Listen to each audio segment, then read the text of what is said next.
Alléluia. Dieu est bon. Amen. En tout temps, il est bon. Et je crois qu'il y a des moments comme ça, privilégiés dans notre vie, où nous pouvons vraiment vivre des rendez-vous divins qui font basculer notre destinée. Je crois que ce matin, c'est un de ces jours-là. Vous savez, j'ai annoncé le sujet sur lequel on va parler ce matin, et je crois qu'il y a des guérisons qui arrivent de façon surnaturelle dans notre vie. Je crois que Dieu est souverain, je crois que Dieu est au-dessus de tout, et Dieu est souverain parce qu'il est souverain, il peut agir souverainement à notre insu, nous pouvons recevoir une guérison. J'ai déjà témoigné de ça lorsque j'étais à Jérusalem. J'étais parti avec un kyste énorme comme une boule de tennis dans le dos. Je n'avais pas été à l'imposition des mains, je n'avais pas prié. J'étais en train de servir Dieu et de façon souveraine, de façon inattendue, eh bien, le Seigneur m'a guéri de ça. Et j'aimerais vraiment prendre conscience avec vous ce matin que nous avons le Dieu qui est au-dessus de tout, qui est souverain. Et il y a comme ça dans nos vies, à un moment donné, tu te dis « Waouh, j'ai été visité par l'Esprit de Dieu, je ne m'y attendais pas, mais il s'est passé quelque chose. » Est-ce que vous avez déjà vécu des moments comme ça où vous vivez des choses que vous n'arrivez même pas à expliquer, mais c'est tellement beau parce que Dieu est bon, Dieu nous anticipe et Dieu envoie sa bénédiction à notre insu. Mais je crois aussi qu'il y a des guérisons qu'il faut provoquer et qu'il faut aller chercher. Qu'il faut aller chercher dans la prière. Je crois qu'il y a des guérisons qu'il faut aller chercher, qu'il faut provoquer. Et c'est de ces guérisons-là, ce matin, dont j'aimerais vous parler. Peut-être que tu es venu ce matin avec un cœur dans cet état, un cœur brisé, un cœur lourd. Peut-être que quand tu es venu et quand tu regardes ta vie ces derniers jours, eh bien, tu as l'impression, même ces dernières semaines, et on pourrait peut-être même parler pour certaines personnes de ces derniers mois, peut-être que ton cœur est affligé, tu es blessé. Et j'aimerais te dire ce matin qu'il y a une bonne nouvelle pour toi, parce que Jésus veut te guérir. Jésus veut te guérir et aujourd'hui, jour de Pentecôte, eh bien, c'est une Pentecôte de guérison que nous allons découvrir. Le titre de mon message est là devant vos yeux. Jésus veut te guérir. Est-ce que tu peux dire avec moi ce matin, Jésus veut me guérir? Je t'invite à t'approprier. J'invite vraiment l'Assemblée à s'approprier cette promesse. Jésus veut te guérir. On va voir de quoi il s'agit exactement. Parmi les nombreuses promesses de Dieu qu'on peut découvrir dans la Bible, vous savez, il y a énormément de promesses. Je pense que les théologiens n'ont pas fini de découvrir, et j'ai fait une recherche. Tout dépend de comment on considère la promesse. Certains disent qu'il y a plus de 7000 promesses dans la parole de Dieu. C'est juste extraordinaire. Et parmi toutes ces promesses, une qui revient souvent comme un refrain, c'est que Dieu nous fait la promesse de la guérison. Dieu nous fait la promesse de la guérison. En Exode 15, au verset 26, Dieu déclare qui il est et ce qu'il fait. Il déclare son identité et en même temps son action. Je suis l'Éternel qui te guérit.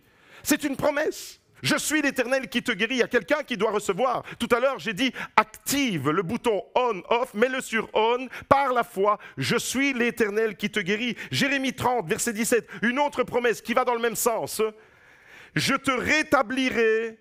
Je te guérirai de tes plaies, dit l'Éternel. Je te rétablirai, il y a un rétablissement, et je te guérirai de tes plaies. Psaume 147 au verset 3. Il guérit ceux qui ont le cœur brisé et il pense leurs blessures. Est-ce qu'on peut acclamer ensemble le Seigneur? Et j'aurais pu ainsi continuer la liste des promesses. Le dénominateur commun entre ces trois versets, c'est que Dieu nous fait la promesse. Il y a une déclaration puissante de qui il est, de ce qu'il fait. Il guérit ceux qui ont le cœur brisé. Et ce matin, il sera plus particulièrement question de guérison intérieure, des blessures profondes que tu portes avec toi depuis trop longtemps et qui ont conditionné ta vie. La bonne nouvelle, c'est que chaque fois qu'il y a une promesse de la part de Dieu, il y a aussi son accomplissement. Parce que Dieu promet, mais ce qu'il promet, il a aussi la capacité de l'accomplir. Et dans le psaume 30 au verset 2, il est écrit « Je t'exalte, Éternel, car tu m'as relevé. » Je t'exalte. Le psalmiste ici était dans une phase de découragement, de décomposition, mais là, qu'est-ce qu'il fait? Je t'exalte car tu m'as relevé. Tu n'as pas laissé mes ennemis se réjouir à mon sujet. Éternel mon Dieu, je crie à toi. Tu m'as guéri, Éternel. Tu as fait remonter mon âme du séjour des morts. Tu m'as fait revivre loin de ceux qui descendent dans la fosse. Et je veux entendre Amen, Amen, Amen. Accomplissement de la promesse. Voilà ce que tu as fait. Tu m'as relevé. Ce matin, il va te relever. Ce matin, la guérison est en route. Ce matin, la guérison est envoyée. Alors dis à ton voisin, tu as besoin de guérison. Mais dis-lui aussi, j'ai besoin de guérison. J'ai besoin de guérison. Nous avons besoin de guérison. Ce n'est pas une personne ce matin. Ce matin, je m'adresse à toute l'Assemblée. Je m'adresse à vous qui êtes là en présentiel, mais je m'adresse aussi à ceux qui nous suivent. Parce que plus j'étudie la nature humaine, plus je suis en contact avec l'humain, plus je prends de l'expérience dans le ministère pastoral, qui est un ministère divin, mais humain en même temps, parce que je suis au contact avec les hommes. Eh bien, plus j'étudie la nature humaine, et plus je me rends compte que la plupart de nos mécanismes, la plupart de nos fonctionnements, de nos raisonnements sont le résultat de blessures intérieures. La manière avec laquelle ta vie se déploie en ce moment est le résultat de certaines blessures qui sont là à l'intérieur. Et l'adulte que tu es, l'adulte que je suis, eh bien, je suis la somme de toutes les expériences que j'ai vécues. Je suis la somme de tout mon passé. Chaque expérience que j'ai accumulée a façonné ma personnalité. Mais je suis également la somme de toutes les blessures que j'ai encaissées. Et c'est comme ça qu'on se ferait un chemin. Et nos blessures intérieures, alors, c'est de cela qu'il s'agira ce matin. Nos blessures intérieures, elles influencent fortement. Elles influencent nos mécanismes et nos fonctionnements de vie au quotidien. Sans même que tu t'en aperçoives, tu agis d'une certaine manière, tu penses d'une certaine manière, et c'est la conséquence d'une blessure qui n'a pas été guérie, qui n'a pas été soignée. Les blessures, premièrement, influencent nos réactions émotionnelles. Quand tu réagis émotionnellement, les blessures intérieures, comme par exemple le rejet, quelqu'un qui a été rejeté dans son enfance, quelqu'un qui a été mis de côté, qui a éprouvé le sentiment d'abandon ou de trahison ou l'humiliation même, eh bien toutes ces choses, qu'est-ce qu'elles vont avoir comme effet? Elles vont façonner nos peurs, notre colère et nos sentiments. Ce sentiment profond de rejet, une personne qui a été rejetée dans son enfance peut ainsi développer une peur excessive, des blocages, une peur excessive du rejet et à cause de ça, réagir de façon disproportionnée. On peut réagir de façon disproportionnée parce qu'il y a une peur qui nous maintient là, parce que la blessure, elle n'est pas guérie, et on agit, nos émotions se constituent, s'expriment à cause d'une blessure, et alors on va avoir un excès d'agressivité peut-être. D'où elle vient l'agressivité de certaines personnes? Probablement d'une blessure qui n'a pas été guérie. D'où elle vient les personnes qui fuient toujours devant un problème? On peut réagir de façon inexpliquée, de façon incohérente même. À cause d'une blessure, on peut agir dans l'agressivité. Ou alors à cause d'une blessure, parce qu'on a subi de l'humiliation, on a subi du rejet. On a le sentiment d'être abandonné. Et alors on va se comporter. Deuxièmement, notre comportement va en dépendre de notre blessure. Pas seulement ce que nous ressentons, nos émotions, c'est ce que nous ressentons à l'intérieur. Mais également nos comportements. Notre comportement, ce que tu es, c'est-à-dire comment tu agis. Comment tu te comportes aujourd'hui? Et pour te protéger alors de tes blessures, eh bien, tu vas avoir tendance à mettre en place des mécanismes de défense. Tu vas inconsciemment développer un certain nombre de choses. Tu vas agir peut-être par compensation. C'est-à-dire que tu vas chercher l'approbation chez les autres à tout prix, à tout prix, à tout prix. Tu vas chercher l'approbation. Tu vas vivre aux dépens du regard des autres. Le regard des autres va devenir quelque chose vraiment d'indispensable pour toi. Pourquoi? Parce que tu vas essayer de compenser l'abandon qui a laissé des séquelles dans ton cœur. Tu vas essayer d'aller le combler autrement. Par des mécanismes de compensation ou par la fuite peut-être. La fuite, c'est-à-dire que tu vas te renfermer sur toi-même. Tu as été rejeté, tu as été humilié, tu as été abandonné. Et malheureusement, cette blessure-là, tu la portes à l'âge adulte encore aujourd'hui et tu évites les relations, tu évites d'aller au contact. Tu n'aimes pas d'être au milieu des gens, tu n'aimes pas d'être au contact avec les autres. Certaines personnes ont développé même une forme d'agoraphobie, c'est-à-dire la peur d'être au milieu de la foule, D'où elle vient cette peur? Probablement d'une blessure qui n'a pas été soignée et qui t'a malheureusement handicapé dans tes sentiments, dans ce que tu ressens, mais également dans tes comportements. Tu peux aussi, à cause d'une blessure, déformer ta vision. Ta vision, c'est-à-dire la vision du monde, la vision des événements qui touchent à ta vie vont être déformés. Les blessures agissent alors dans ce cas comme des filtres qui déforment. Vous savez, quand on met des lunettes avec des filtres, quand on va à la foire et qu'on va dans ces fameuses galeries avec des miroirs déformants, eh bien c'est un peu ça. À cause d'une blessure, eh bien on ne voit pas la réalité comme elle est déformée. C'est ta blessure qui te conditionne. Et on interprète alors les événements. On interprète peut-être de façon négative. Par exemple, quelqu'un qui a souffert d'abandon va toujours avoir peur d'être laissé de côté. C'est une peur viscérale. La moindre chose, tu vas l'interpréter. Et même si les autres ne le font pas exprès, toi, tu es en mode interprétation parce que tu as vécu un traumatisme dans ton enfance et c'est très psychologique ce que je dis. Mais on va voir que la parole de Dieu, eh bien, elle est remplie de psychologie. La parole de Dieu, l'évangile, les psychologues n'ont rien inventé. Parce que la parole de Dieu était déjà là, bien là, avant la psychologie moderne que je respecte. Qu'est-ce qu'elles font, ces blessures qu'on traîne avec soi et qu'on ne va jamais aller guérir? Qu'est-ce qu'elles font? Ces blessures, elles vont déformer notre vision sur nous-mêmes, sur les autres, sur la réalité qui nous entoure. Et peut-être que tu vas avoir une image dégradée de toi en disant « je ne vaux pas grand-chose ». Pourquoi? Parce que tu as subi le rejet, tu as ressenti l'abandon. Et à cause de ça, eh bien, tu as forgé une étiquette inconsciente sur toi en disant « tu ne vaux pas grand-chose ». Et les années ont commencé à défiler les unes après les autres. De l'enfance, tu es passé à l'adolescence, l'âge adulte, et maintenant tu es un homme, tu es une femme. Et malheureusement, eh bien, ces séquelles, elles sont restées là dans ton cœur et tu as développé une image négative sur toi-même. Peut-être que cette image négative, elle te fait dire aujourd'hui, je ne vaux pas grand-chose. Peut-être que tu te dis, mais je ne suis pas tellement aimable. Quand je regarde ma vie, mon caractère, comment les gens peuvent-ils m'apprécier, m'aimer? Je me rends compte que je ne suis pas aimable. Est-ce que vous comprenez qu'une blessure intérieure qu'on subit, eh bien, va avoir des séquelles qui va nous conditionner dans notre ressenti, dans nos réactions émotionnelles, dans notre comportement et dans notre vision? Et ce matin, eh bien, il sera question de guérison parce que je crois que l'Esprit de Dieu est là, il est au milieu de nous pour apporter la guérison ce matin. Ce n'est pas grave s'il y a juste 2-3 amens ici, je continuerai à dire la même chose. Je suis convaincu ce matin que l'Esprit de Dieu est au milieu de nous pour apporter la guérison divine. Autrement dit, ce matin, quand j'ai annoncé le thème de la guérison, peut-être que vous disiez, oui, c'est seulement pour les malades. Le pasteur, il va apporter un message pour les malades. Non!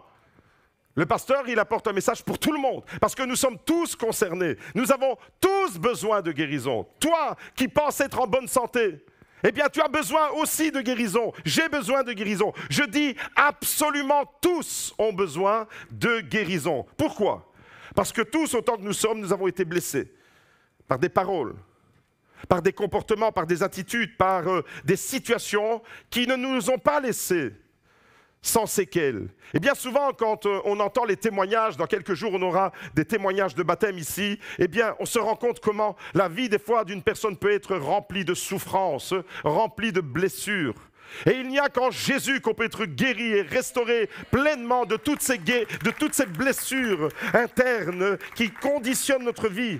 J'aimerais vous dire, je ne connais pas une seule personne qui n'a pas besoin de guérison. J'en connais pas. Donc ce matin, tu es concerné, je suis concerné. J'ai encore besoin d'être guéri. Tu as encore besoin d'être guéri. Même les déceptions de nos vies laissent des séquelles et provoquent des blessures dans nos cœurs. Quand tu es déçu, eh bien, malheureusement, la déception, si tu la vis mal, elle peut se transformer en blessure intérieure. Et dans chaque période de notre vie, alors on peut être blessé. On peut être blessé dans notre enfance, on peut être blessé dans notre adolescence, on peut être blessé dans l'âge de la jeunesse ou encore même à l'âge adulte. Tu peux être blessé à n'importe quelle saison de ta vie. Par exemple, le manque d'amour et de considération qu'un enfant ne reçoit pas de ses parents. Combien il y a des gens au milieu de nous qui travaillent dans les milieux spécialisés, des familles dysfonctionnelles. Vous savez très bien combien d'enfants sont en détresse parce que dans le cadre familial, ces enfants ne reçoivent pas l'amour, l'attention, l'affection dont ils ont besoin. Eh bien, j'aimerais dire, malheureusement pour ces enfants, il y a des blessures qui sont infligées dans le cœur de ces enfants. Des enfants sont blessés dès leur plus jeune âge. Le rejet et la moquerie va provoquer aussi des blessures chez les ados. Ou encore, les mauvaises expériences qu'un jeune peut faire va provoquer des blessures. Les conflits à l'âge adulte provoquent des blessures, des conflits entre frères, des conflits dans les familles. Un conflit peut accentuer vraiment une situation qui était déjà là en germe dans ton cœur, et un conflit vient mettre vraiment le bouquet sur un sentiment négatif que tu avais. Le conflit vient mettre vraiment l'emphase. Malheureusement, dans chaque période de notre vie, nous pouvons être blessés. Et la Bible dit que l'être humain est l'expression de ce qu'il est intérieurement. Je m'explique. La manifestation de ses propres pensées. C'est ce que le Proverbe 23, verset 7 nous dit. L'être humain, l'homme, est tel que sont les arrière-pensées de son âme. Dans les arrière-pensées, qu'est-ce que tu dois voir? Tu dois voir tout ce que tu es intérieurement, tous tes mécanismes intérieurs. Tes blessures sont là-dedans. Tes arrière-pensées, c'est-à-dire cette partie invisible, ton jardin secret, ce que tu es à l'intérieur de toi. Il n'y a que toi, il n'y a peut-être personne, tu n'as jamais peut-être même parlé à quelqu'un de quelque chose, d'un traumatisme que tu as subi, que tu as vécu. Mais Dieu te voit. Et ce que tu es devenu aujourd'hui à l'âge adulte, eh bien regarde ce que la Bible elle te dit. Elle te dit que tu es l'homme ou la femme est tel que sont les arrière-pensées de son âme. C'est-à-dire que ce que nous sommes est la somme de tout ce que nous avons vécu et accumulé. Des expériences heureuses, mais malheureusement aussi des expériences dégradantes, des expériences douloureuses. Ce qui veut dire que ce que je pense va déterminer ce que je suis. Ce que je pense, puisque c'est conditionné par ma blessure, va déterminer ce que je suis. Mais ce que je pense est déterminé aussi par ce qui m'a blessé. Et vous avez compris alors, c'est un cercle vicieux. Malheureusement, les blessures provoquent un cercle vicieux. Et si nous ne sommes pas guéris, et si ta vie, elle continue à se déployer, tu travailles, tu vas de l'avant, tu te maries, tu achètes une maison, tu as un nouveau job, tu entreprends plein de choses, mais finalement, dans ton cœur, il n'y a jamais quelqu'un qui est venu apporter la guérison. Malheureusement, eh bien, ce cycle-là, il est toujours réel. Et si nous ne sommes pas guéris alors de ces blessures profondes, si nous ne sommes pas guéris de ces dysfonctionnements, eh bien malheureusement, le cycle et le cercle vicieux va faire que nous allons, nous, à notre tour, blesser les autres. Et il n'y a pas plus dangereux qu'une personne qui a été blessée. C'est comme un chien qui est blessé. Si tu t'approches, il te mord. Et combien de personnes développent de l'agressivité? D'où elle vient cette agressivité? Est-ce que vous croyez que les gens sont vraiment méchants? Je crois qu'il y a des mécanismes qui viennent de quelque part. Et je pense que si Jésus et si le Saint-Esprit vient faire une œuvre dans les profondeurs ce matin, je parle au cœur de chacun. Je crois qu'il y a des guérisons, il y a des délivrances, et je crois qu'il va y avoir un résultat sur les autres. Pourquoi? Parce que si tu ne vas pas chercher la guérison en Jésus, avec l'Esprit de Jésus, eh bien, à ton tour, tu risques de blesser quelqu'un. Et tu vas entretenir le cercle sans fin. Ton comportement ne sera que la réaction à une action que tu as subie. Et alors, on fonctionne en mode action-réaction, action-réaction. Je suis blessé, et sans même m'en rendre compte, je vais blesser les autres. Je vais répéter un schéma, malheureusement, que j'ai subi. Combien de familles dysfonctionnent?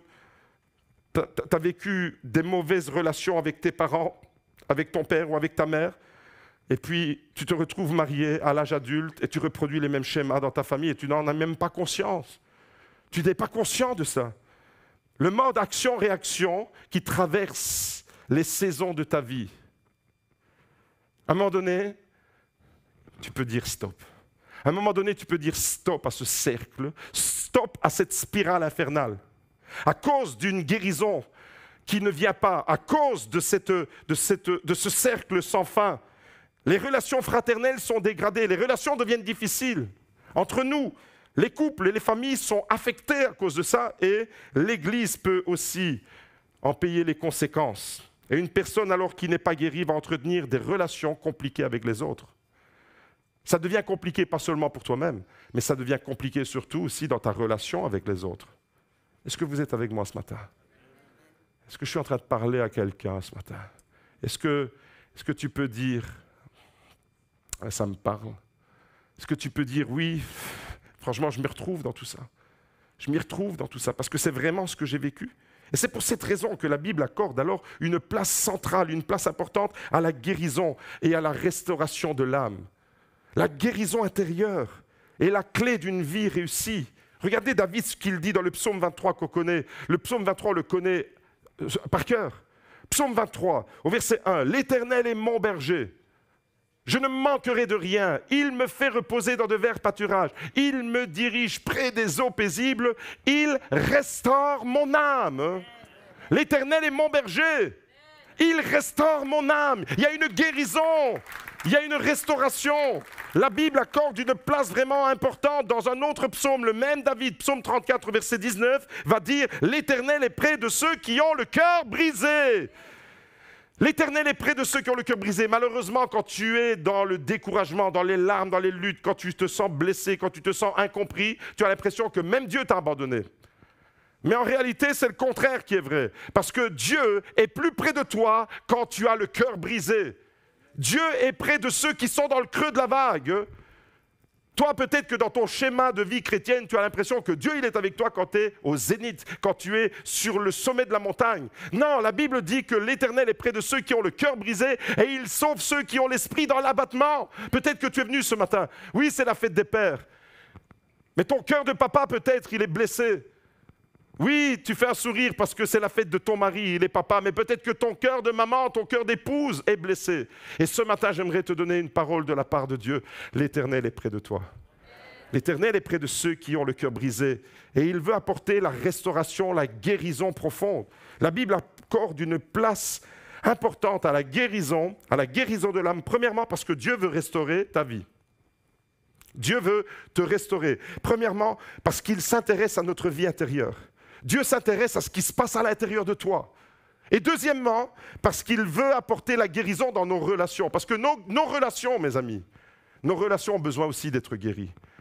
Quand vous sentez bien avec quelqu'un, tout va bien, mais dès qu'il y a un événement que vous interprétez, eh bien, peut-être que vous l'interprétez à cause de quelque chose que vous avez subi, qui a provoqué tout ce que j'ai déjà expliqué.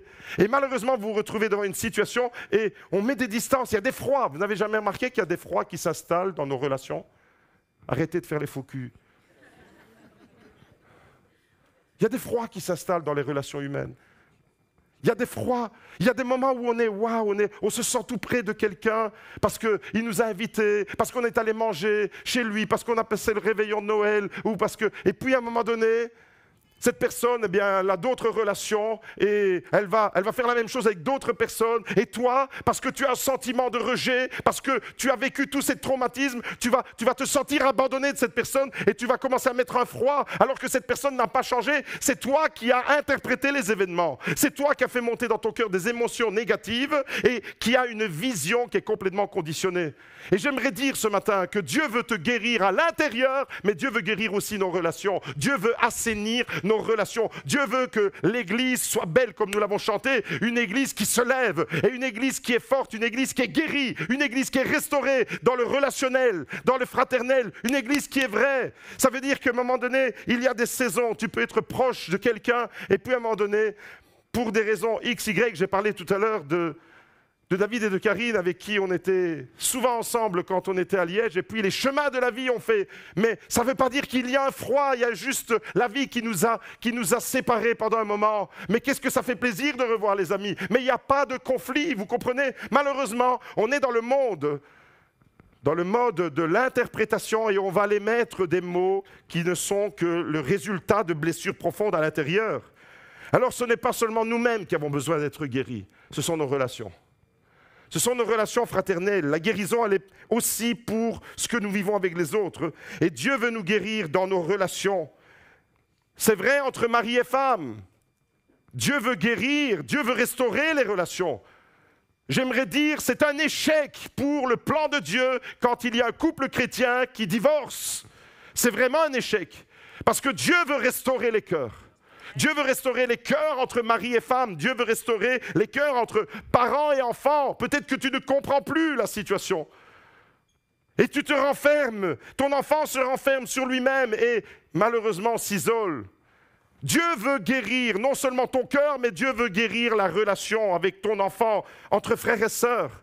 Entre frères et sœurs, dans une maison, dans une famille, dans une même église, Dieu veut restaurer. Il a dit tout à l'heure, on l'a proclamé, « Je suis l'Éternel qui te guérit. Je suis l'Éternel qui restaure. Je suis l'Éternel qui répare. Je suis l'Éternel qui remet debout. » Alors on doit comprendre ce matin que la qualité de notre vie dépend de notre niveau de guérison que nous avons atteint. La qualité de ta vie va dépendre du niveau de guérison que tu as obtenu. Si tu es guéri intérieurement de toutes ces blessures, je peux te garantir que tu vas avoir une vie paisible. Parce que tu vas interpréter les événements de ta vie. Tu ne vas pas les interpréter négativement. Tu ne vas pas être constamment sur la défensive pour développer des mécanismes de défense ou des mécanismes de rejet ou des mécanismes d'agressivité pour essayer de te protéger. Tu es guéri. Tu n'as pas besoin de tout ça. Tu laisses l'Esprit de Dieu conduire ta vie.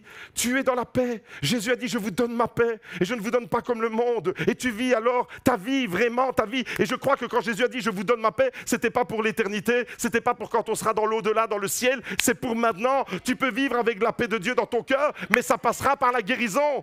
Parce que tu ne pourras pas bénéficier de la paix, du shalom de Jésus, si tu ne laisses pas l'Esprit de Dieu restaurer ton cœur qui est affligé.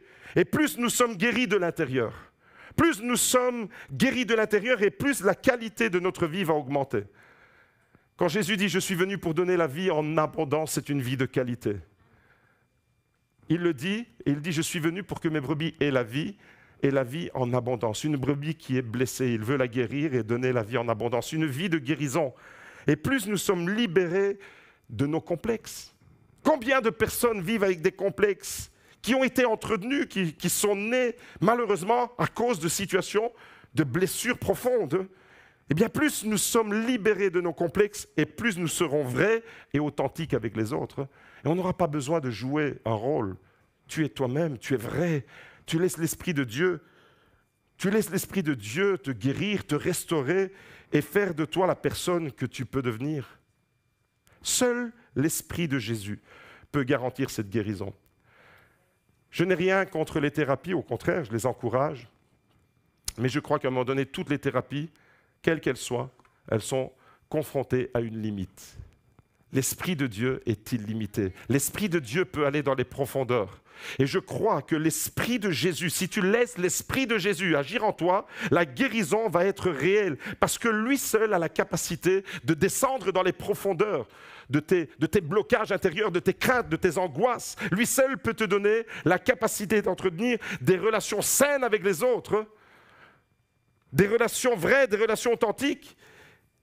Jour de Pentecôte aujourd'hui, j'aimerais qu'on découvre un texte ensemble que vous connaissez déjà. Comment Jésus a vécu sa Pentecôte?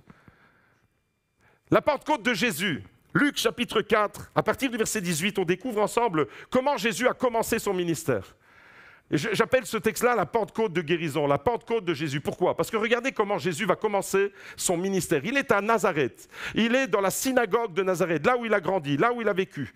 Il n'était pas connu, il était connu, mais il n'était pas connu pour tous les miracles qu'il va accomplir. Après l'entrée dans le ministère public, pendant 30 années, il faisait partie des villageois de Nazareth sans plus. Et là, il y a un moment de bascule. Regardez ce qui se passe. La guérison est programmée. L'Esprit du Seigneur est sur moi. Ça, c'est la Pentecôte. Est-ce que tu peux dire ce matin, l'Esprit du Seigneur est sur moi? C'est ce qu'il nous a promis, non? Vous recevrez le Saint-Esprit, il viendra sur vous. Eh bien, Jésus l'avait déjà vécu là. L'Esprit du Seigneur est sur moi parce qu'il m'a oint. La toute première chose, c'est pourquoi? Pour guérir. L'Esprit du Seigneur, l'Éternel, regardez toutes les déclarations qu'il va faire. Mais regardez la toute première, en tête de liste. La première chose, la première réalité, ce qui va s'accomplir suite à l'Esprit de Dieu qui est sur Jésus, c'est la guérison. L'Esprit du Seigneur est sur moi parce qu'il m'a oint pour guérir ceux qui ont le cœur brisé. C'est l'Esprit de Dieu, c'est le Saint-Esprit que nous célébrons aujourd'hui, jour de Pentecôte, qui te permet de vivre cette guérison. pour annoncer la bonne nouvelle aux pauvres. Il m'a envoyé pour proclamer aux captifs la délivrance et aux aveugles le recouvrement de la vue, pour renvoyer libres les opprimés et pour proclamer une année de grâce de la part du Seigneur. Amen, amen, amen. Ça, c'était le programme de Jésus. Il est entré dans son ministère terrestre, un ministère de puissance, un ministère extraordinaire, sous l'onction du Saint-Esprit. C'est comme ça que le ministère de Jésus va commencer à Nazareth. De quelle manière? Avec l'Esprit de Dieu. Et la chose qui est annoncée en tout premier lieu, c'est la guérison. On trouve dans ce texte-là, devant vos yeux, on trouve quoi? On trouve des paroles puissantes de guérison. Je crois que ce matin, tu peux entrer dans cette réalité-là. Ça ne doit pas rester un texte, ça doit devenir une réalité pour toi. L'Esprit de Jésus est au milieu de nous pour que nous puissions vivre ça. Je crois ce matin qu'il veut guérir les cœurs brisés. Je crois ce matin qu'il veut renvoyer libres les opprimés. Je crois ce matin qu'il veut ouvrir les yeux aux aveugles. Je crois ce matin qu'il veut renvoyer libres les opprimés. Et je crois que la bonne nouvelle de l'Évangile va être encore vécue et partagée avec puissance. Vivre réellement l'Évangile dans toute sa globalité. C'est ça, vivre la guérison, la restauration intérieure. Et il y a dans ce texte des paroles merveilleuses de restauration. Des paroles extraordinaires de libération, de délivrance. Regardez, il est question de guérison. Il est question de restauration. Il est question de délivrance. Il est question de libération. Il y a de la vie dans ces paroles. Vous comprenez que là où est l'Esprit de Dieu, il y a de la vie? L'Esprit de Dieu va amener la vie. L'Esprit de Dieu va amener la guérison. Et il y a de la vie dans ces paroles. Vous savez pourquoi? Parce que c'est Jésus qui les a prononcées. Et ce matin, c'est le même Jésus qui te parle. Le Jésus qui est entré dans son ministère public à Nazareth, Luc 4, verset 18, est au milieu de nous ce matin. Est-ce que tu le crois?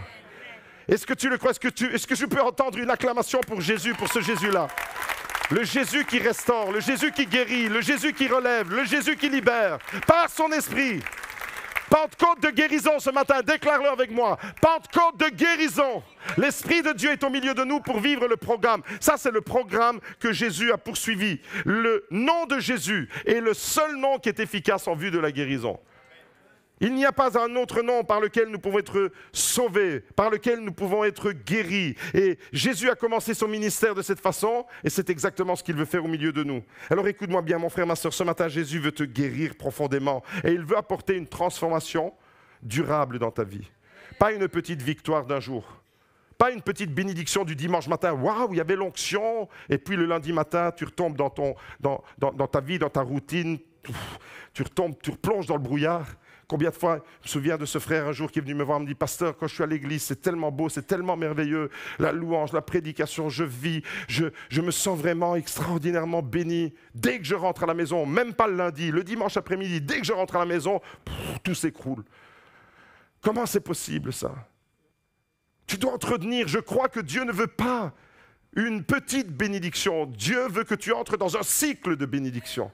Dans un cycle perpétuel, c'est-à-dire l'onction que tu viens chercher dans ce lieu, à travers la présence de Dieu, à travers l'Esprit, à travers la louange, à travers la prédication de la parole. Ce que tu reçois, tu ne dois pas l'abandonner dès que tu l'as reçu, tu dois l'entretenir. Et je crois exactement que ce programme-là de Jésus, ce n'est pas un programme du dimanche matin, c'est le programme de chaque jour, de chaque instant. Parce que l'Esprit de Dieu est avec toi et il va t'accompagner. Il veut apporter une transformation profonde et durable dans ta vie. Il désire te faire sortir d'une oppression. Peut-être qu'à cause de ces blessures, tu ressens une oppression.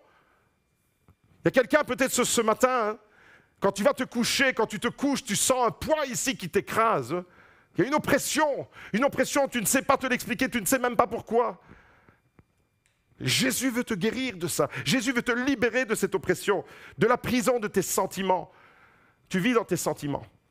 Tu agis par sentiments. C'est tes sentiments qui dominent dans ta vie. Ce n'est pas ta raison qui domine, c'est tes sentiments. Alors je crois que les sentiments, ils ont une grande place dans notre vie et dans notre vie spirituelle aussi. Mais je crois que notre vie ne doit pas se déployer sur coup d'impulsion émotive. Parce que les personnes qui prennent des décisions uniquement avec leurs sentiments, très vite vont le regretter. Pourquoi tu prends des décisions avec tes sentiments? Tu te sens bien, tu prends une décision. Dès que tu ne te sens plus de la même manière, tu changes de décision. Il n'y a pas de constance. Ton instabilité intérieure se répercute dans ton instabilité de vie de chaque jour. Les décisions que tu prends, tu vas à gauche, à droite et tu ne sais plus où tu en es. Jésus veut te guérir de ça. Jésus veut libérer sa puissance en toi, te libérer de l'obsession de tes pensées. Peut-être quelque chose qui n'a pas été guéri en toi. Et à cause de ça, c'est devenu une pensée obsessionnelle en toi. Moi, j'ai encore besoin de guérison. Je vais vous dire de quoi. Quand je quitte ma maison, quand je rentre dans ma voiture, je ressors de ma voiture et je vais vérifier si la porte de ma maison elle est fermée. Ma famille n'en peut plus. Principalement ma femme, elle me dit « mais c'est pas possible, tu viens de la fermer devant moi ». Oui, tu l'as fermée. Si vous étiez une petite souris ou une petite caméra qui nous suit, dans la voiture, c'est vraiment comique. Je sais déjà la conversation qu'on va avoir, la première conversation dans la voiture, c'est ça. Oui, tu l'as fermée. Mais je m'en fous qu'elle le dise. Je descends et je vais vérifier. Vous savez d'où ça me vient, ça? C'est pas que je l'ai inventé maintenant. J'ai toujours fait ça. Ça vient d'un traumatisme que ma mère m'a infligé. Quand mon père partait travailler, quand on était gamin, avec ma sœur, on était à la maison. À l'époque, ce n'était pas les portes comme maintenant, il n'y avait pas de système d'alarme, etc. Donc le soir, quand on devait aller dormir, mon père faisait la nuit. Nous, on était petits, avec ma sœur, qui était 3 ans plus jeune que moi. Et avant d'aller au lit, ma mère, elle nous prenait et elle nous amenait devant la porte. Elle venait de fermer, elle, la porte. Et elle me disait, « Giuseppe, en sicilien, t'as l'air secchio, ça ?» Ça veut dire, regarde si c'est fermé. Et je me vois, petit comme ça, en train de faire comme ça sur la poignée pour voir que Après, elle passait à ma sœur. Clara, t'as l'air secchio, ça. Et ma petite sœur, oui, elle est fermée. Que ça? Elle est fermée. Ok, ça va. Venez maintenant dans la cuisine. Elle nous amenait devant le gaz. La vanne du gaz. Regardez si la vanne, elle est fermée. Alors, oui, elle est fermée. Alors, elle ne faisait pas confiance. Elle disait, oui, mais elle est fermée comment? Le tuyau, il est comme ça. Est-ce que la vanne, elle est comme ça ou elle est comme ça? Non, elle est comme ça. Ok, ça va. Clara, regarde si le tuyau, il est fermé. C'était un rituel de chaque jour. J'embrasse ma maman, elle est avec nous en direct. Tu m'as infligé vraiment un truc qu'à 52 ans, j'arrive pas à me débarrasser. Il y a des scènes de ménage chez les Carozzo. Mes enfants n'en peuvent plus, pas, mais tu as vraiment un toc. Oui, j'ai besoin de guérir de ça. Vous voyez? Ça vient d'où? Je ne l'ai pas inventé hier, je ne l'ai pas inventé la semaine dernière, je ne l'ai pas inventé l'année dernière, je l'ai vécu depuis mon jeune âge. Ça a laissé des séquelles chez moi. Et même aujourd'hui, je suis serviteur de Dieu et j'ai encore besoin, je l'ai dit tout à l'heure, de la guérison de Dieu. J'ai besoin de la guérison de Dieu. J'ai besoin qu'il me délivre. J'ai besoin de dire, ok, j'ai fermé la porte, elle est fermée. Magda, elle est fermée, ok, on peut démarrer. Non. Est-ce que vous pouvez prier pour moi? Cet après-midi, quand je vais quitter la maison, je ne vais pas retourner, je ne vais pas descendre de la voiture. Mais je vous assure, hein, vous ne savez pas c'est quoi. Peut-être que certains, oui. J'ai déjà démarré des fois.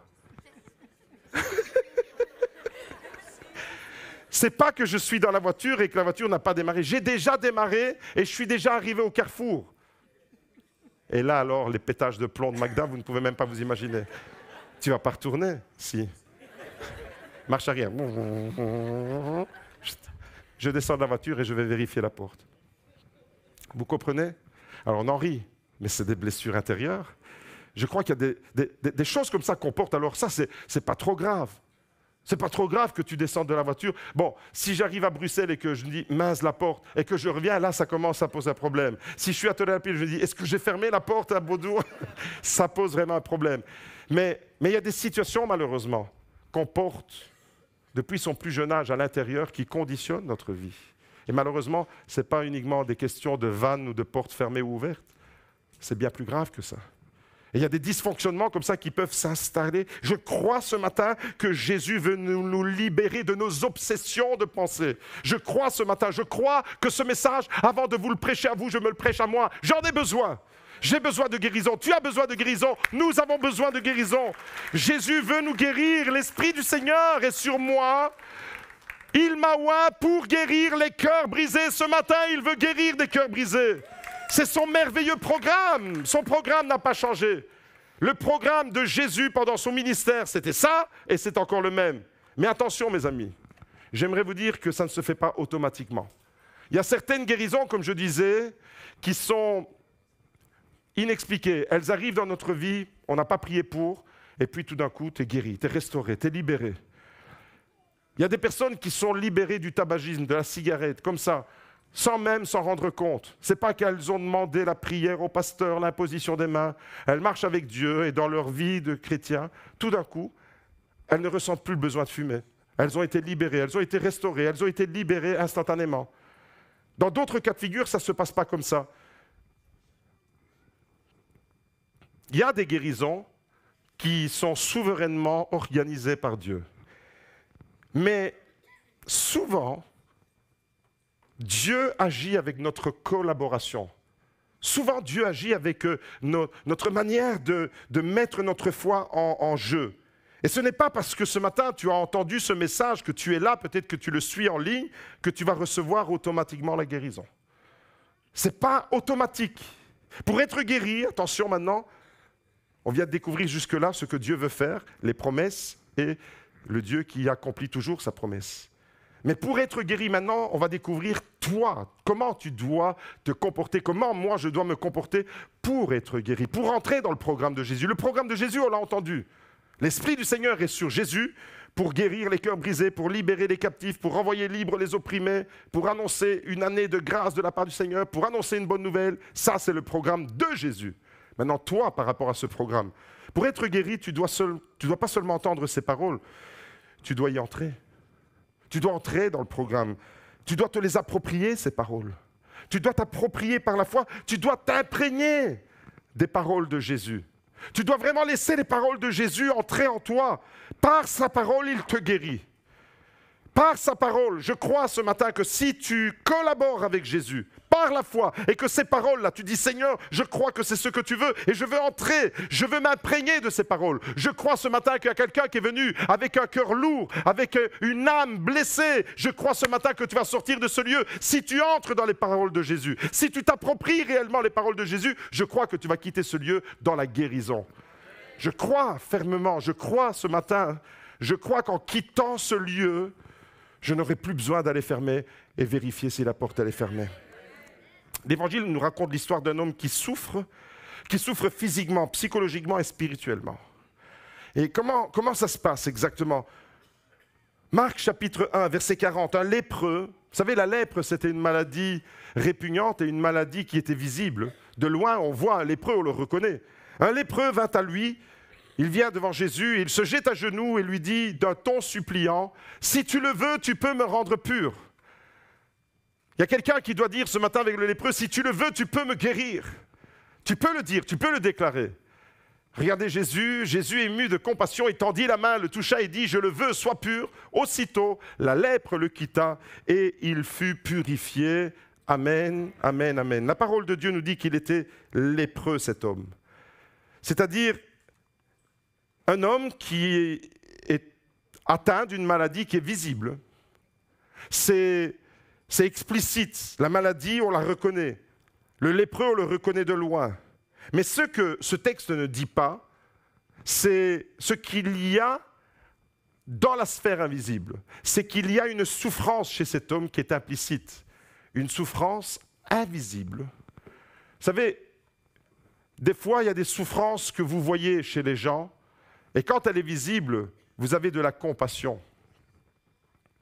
Mais quand vous ne voyez pas la souffrance intérieure, vous n'avez pas automatiquement de la compassion. On a plus compassion de quelqu'un qui est blessé, mais vraiment, qui se retrouve avec les deux bras dans le plâtre, et vous dites, il a eu un accident, ça fait vraiment... Parce qu'on voit. Mais tu ne vois pas les blessures qu'il y a dans le cœur d'une personne. Et donc, tu n'arrives pas à être en compassion parce que tu ne vois pas. Mais Jésus, lui, il voit ce qui se passe à l'intérieur. Il voit les blessures des cœurs ce matin au Gel-Sébodour. Et quand la Bible dit qu'il fut ému de compassion, je crois que Jésus a été ému de compassion parce qu'il a vu la détresse de cet homme. Parce qu'il a vu la souffrance intérieure de cet homme. Parce qu'il a vu ce que personne ne voyait. Parce qu'il a vu ce que personne ne pouvait accéder dans cette souffrance. Jésus, lui, oui, il l'a vu. Une souffrance invisible. Et comme toutes les situations qui nous font souffrir, il y a toujours une dimension invisible dans la souffrance. Il y a toujours une situation, une dimension intérieure de souffrance de cœur, en plus des fois de la souffrance physique externe, comme ici c'est le cas. Le lépreux souffrait d'une solitude énorme. Vous devez comprendre que cet homme, non seulement il souffre physiquement, mais en même temps il souffre d'une solitude, d'un sentiment de rejet et d'une culpabilité écrasante.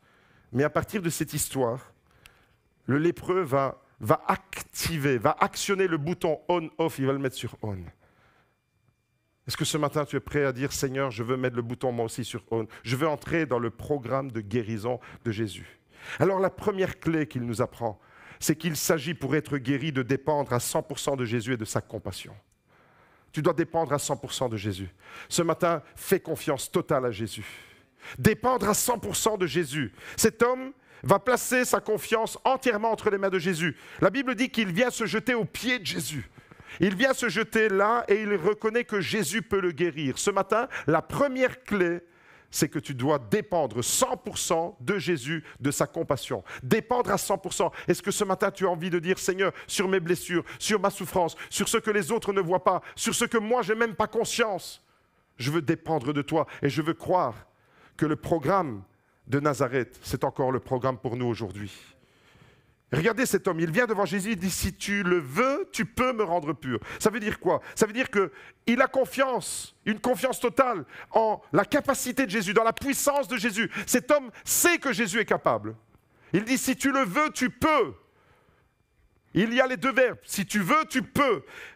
Il est confiant dans la puissance et dans la volonté de Jésus. Et la réponse alors de Jésus, elle ne se fait pas attendre. Je le veux, sois pur. Jésus veut te guérir. Regarde alors ce qui se passe dans le cœur de Jésus face à la souffrance de cet homme. Maintenant, on fait un scanner dans le cœur de Jésus. Qu'est-ce qui se passe devant la souffrance de cet homme? La Bible, elle dit qu'il est ému de compassion. Voilà comment il considère ta souffrance. Deuxièmement, il étend sa main. Troisièmement, il le touche. Et quatrièmement, il lui dit, je le veux, sois pur. Et cet homme, aussitôt, fut guéri. Voilà ce qui se passe dans le cœur de Jésus par rapport à ta souffrance.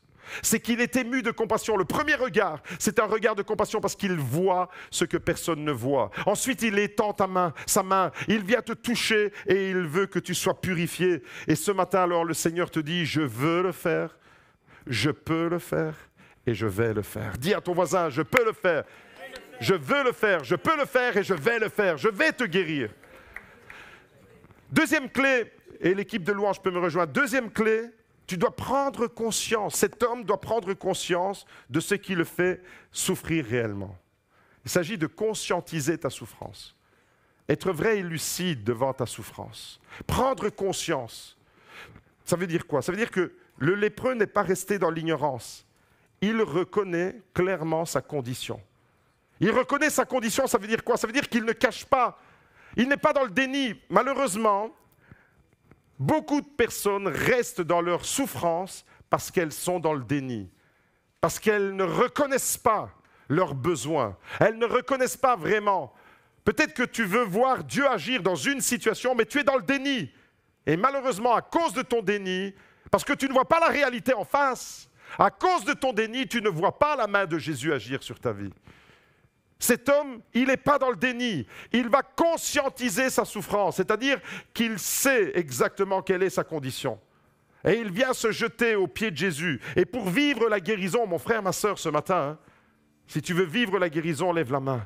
Si tu veux vivre pleinement cette restauration, tu dois être lucide. Tu dois être vrai avec toi-même. Tu dois arrêter de te cacher la face. Tu dois voir la réalité en face. Tu dois arrêter de fuir. Tu dois dire, oui, j'ai besoin. Oui, j'ai besoin de guérison. Il n'y a pas que les autres qui ont besoin de guérison. Je veux me mettre aussi au niveau des autres. J'ai besoin de guérison. J'ai besoin de cette guérison que Jésus m'assure. Et malheureusement, il y a des situations qui restent fermées, bloquées dans nos vies et qui apportent encore plus de souffrance parce qu'on est dans le déni. Le déni, c'est quoi? C'est quand tu n'es pas conscient, quand tu ne veux pas voir la réalité en face, quand tu veux nier l'évidence. Arrête de nier l'évidence et confesse à Dieu ton besoin. Ton besoin. Comme cet homme, il vient se jeter aux pieds de Jésus. C'est là que se trouve la guérison. La guérison, elle se trouve aux pieds de Jésus. L'Esprit de Jésus est là. Si tu viens te jeter aux pieds de Jésus ce matin, tu vas obtenir la guérison. Tu dépends à 100% de lui. Et deuxièmement, tu conscientises, c'est-à-dire que tu ne fuis pas. Être dans le déni, c'est être à l'opposé de ce que Dieu veut faire pour toi. Si tu veux être guéri de l'alcoolisme, tu dois reconnaître que tu as un problème avec l'alcool. Tu comprends? Si tu es dans le déni, tu ne seras jamais délivré de l'alcool. Si tu veux être guéri de l'anxiété, combien de personnes sont anxieuses? Impossible de trouver le sommeil, tu es tout le temps agité, tu repasses toutes les émotions, toutes les situations, toutes les rencontres, toutes les paroles, tu décortiques le discours des gens jusqu'au point virgule. Je reconnais, je sais, j'ai déjà été confronté à des personnes qui me disent « Pasteur, tu as dit ça, comme ça, tu as prononcé ce mot, tu as mis une virgule, tu as mis un point, tu as mis un point d'interrogation. » Il y a des gens qui analysent votre discours et qui le décortiquent à la loupe pour chercher la petite bête. Mes amis, j'aimerais vous dire ce matin que tu dois sortir de cette anxiété. Tu dois sortir de ces mécanismes et tu dois regarder en face la situation réelle qui t'inquiète. Qu'est-ce qui génère en toi de l'inquiétude? Qu'est-ce qui génère? Qu'est-ce qui génère cette peur en toi, qui te fait agir de telle et telle façon? Tu souffres peut-être de la solitude, sentiment de rejet qui a provoqué un sentiment d'abandon et de solitude. Tu dois admettre que tu as besoin des autres. Tu dois admettre que tu as besoin de Jésus. Vous comprenez que la guérison ne se fera pas dans le déni. La guérison se fera dans la reconnaissance. Je vais conscientiser. Je vais entrer dans le programme de Jésus. Je vais aller chercher par la foi les paroles de Jésus. Je vais me les approprier. Et je vais lui dire, Seigneur, j'ai besoin de toi. J'ai besoin que tu me délivres de ça. J'ai besoin que tu me guérisses de ça. J'ai besoin que tu brises le lien qu'il y a avec l'alcool. J'ai besoin que tu me guérisses du lien avec la pornographie. Il y a quelqu'un ce matin qui doit être libéré de la pornographie. J'ai besoin de ça, Seigneur. J'ai besoin... J'ai été blessé quand j'étais jeune. Et malheureusement, j'ai développé des mécanismes, même jusque dans ma propre sexualité. Ça s'est déformé. Seigneur, j'ai besoin de ta guérison. Je prends conscience que je me suis construit avec des mauvais schémas, des blessures, des déceptions profondes ont fait que, malheureusement, ma vie a dérapé. Je dois conscientiser ça. J'ai besoin de ta guérison. J'ai besoin de ta délivrance.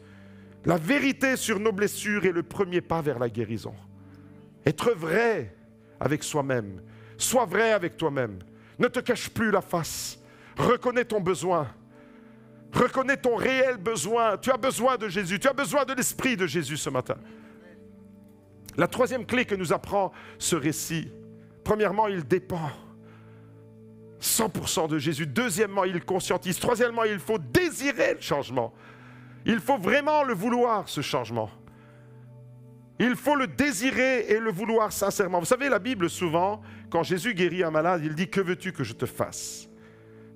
Comme si Jésus, il ne savait pas que le malade, il était malade. Et que son attente, c'était normal, c'est d'être guéri. S'il avait en face de lui un aveugle, qu'il soit guéri de la cécité. S'il avait un boiteux, qu'il puisse marcher normalement. Non, Jésus, malgré tout, il demande. Pourquoi? Est-ce que vraiment... tu veux sortir de cette affaire? Est-ce que vraiment tu veux que je te libère? Un jour, il y a un couple qui est allé dans une réunion, il y avait un pasteur qui a posé les mains pour les malades. Et puis le pasteur, il passait, et il y avait un gars qui était assis sur un fauteuil roulant, et le pasteur, il passe, et puis la femme, elle dit, non, surtout pas prier pour lui, parce que si jamais il guérit, on n'aura plus la mutuelle.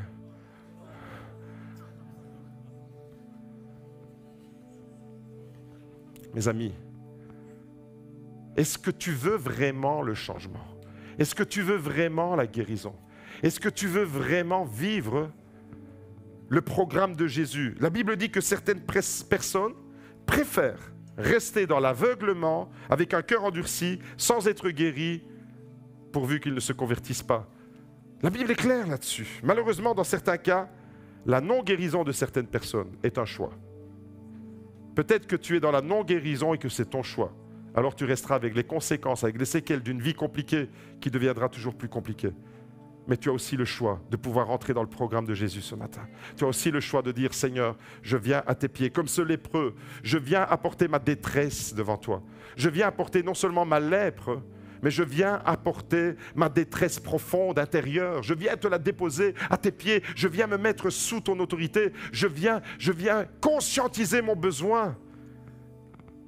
Et la quatrième clé alors, c'est que tu dois être prêt. Sois prêt pour un nouveau départ. C'est-à-dire, une vie nouvelle va commencer. Les choses vont changer. Sois prêt pour un nouveau départ. La guérison va te donner la possibilité de mener une autre vie. Est-ce que tu es prêt pour un nouveau départ ou est-ce que tu t'es habitué dans un schéma de vie, dans une routine de vie, et que tu restes toujours dans les mêmes schémas, et que pour finir, tu as pris du goût à te lamenter, à aller pleurnicher à gauche, à droite, à te lamenter, à t'apitoyer sur ton sort, mais sans vraiment conscientiser ton problème, juste pour chercher à aller quémander un peu de compassion et de pitié à gauche et à droite? Ou est-ce que tu as envie vraiment de te débarrasser de tout ça, de dire « je suis une personne guérie, je suis une personne qui va être purifiée, pas de la lèpre ». Peut-être que tu n'es pas lépreux ce matin, tu n'es certainement pas lépreux, il n'y a pas de lépreux au milieu de nous, mais il y a peut-être une lèpre invisible intérieure qui te ronge de l'intérieur. Et c'est de ça que Jésus veut te guérir, mais tu dois le vouloir et tu dois être prêt pour prendre un nouveau départ, un changement de vie. C'est-à-dire, après la guérison, attention, toutes les personnes que Jésus a guéries ont changé de vie. Certaines personnes sont restées dans l'ingratitude, c'est l'objet d'un autre message.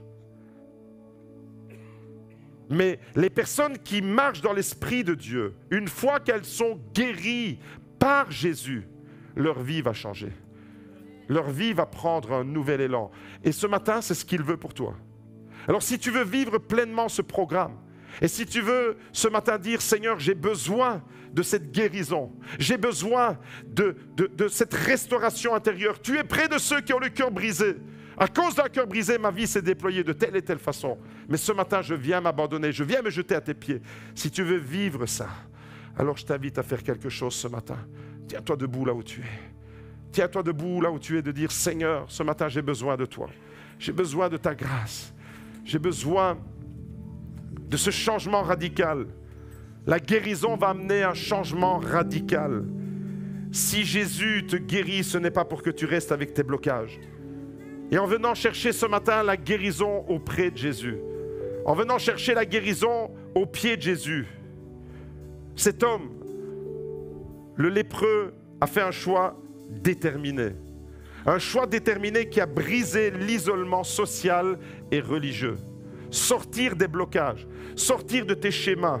Et après la guérison, j'imagine cet homme pouvoir connaître une vie épanouie, ce qui lui était complètement impossible auparavant. La lèpre le tenait exclu, socialement parlant, personne ne pouvait s'approcher de lui. Il était exclu en tant que lépreux. Mais par la guérison, elle va te réinsérer. La guérison va te restaurer. C'est une guérison intérieure qui a des répercussions à l'extérieur. C'est une guérison pour toi qui va avoir une répercussion dans ta relation avec les autres. Alors si tu veux vivre pleinement ça, et si tu as peut-être ce matin besoin d'une guérison profonde à l'intérieur de toi, lève la main simplement, on va prier ensemble. Tu connais les blocages, cœur brisé, relations difficiles, souffrance intérieure. Seigneur, tu es le spécialiste des cœurs brisés. Tu es celui qui restaure, tu es celui qui bénit, tu es celui qui guérit. Ce matin, je t'invite à faire cette prière avec moi. Seigneur Jésus, là où tu es, est-ce que tu peux faire cette prière avec moi? Seigneur Jésus, je veux dépendre à 100% de toi. Je suis conscient de mon besoin de guérison. Seigneur Jésus, je désire profondément le changement. Je le désire au plus profond de mon cœur, de mon âme. Je désire profondément le changement et je suis déterminé pour prendre un nouveau départ. Je veux prendre un nouveau départ. Je ne veux plus que ma vie soit dans cette spirale, dans ce cercle vicieux où je suis blessé, je blesse les autres parce que je ne suis pas guéri. Seigneur, ce matin, j'entre dans ta guérison. Ce matin, je viens chercher au pied de Jésus ma guérison. Ce matin, je me laisse envahir par l'esprit de celui qui guérit. Ce n'est pas le pasteur qui guérit. C'est l'esprit du Tout-Puissant qui est au milieu de nous qui guérit. L'Esprit du Seigneur, l'Éternel, est sur moi pour guérir les cœurs brisés, pour restaurer, pour libérer, pour envoyer libres les opprimés. Ce matin, Seigneur, en m'approchant de toi, je reçois la guérison de mon âme, de mon corps, de mon être tout entier. Et je veux vivre la Pentecôte de guérison. Oui, Seigneur Jésus, viens me libérer, viens me restaurer. Si tu veux vraiment faire comme cet homme, venir au pied de Jésus, je t'invite à sortir des rangs. Viens devant, viens chercher la guérison. Démarque-toi, fais ce pas, approche-toi de Jésus et ensemble, nous allons déclarer la guérison, la restauration sur ta vie.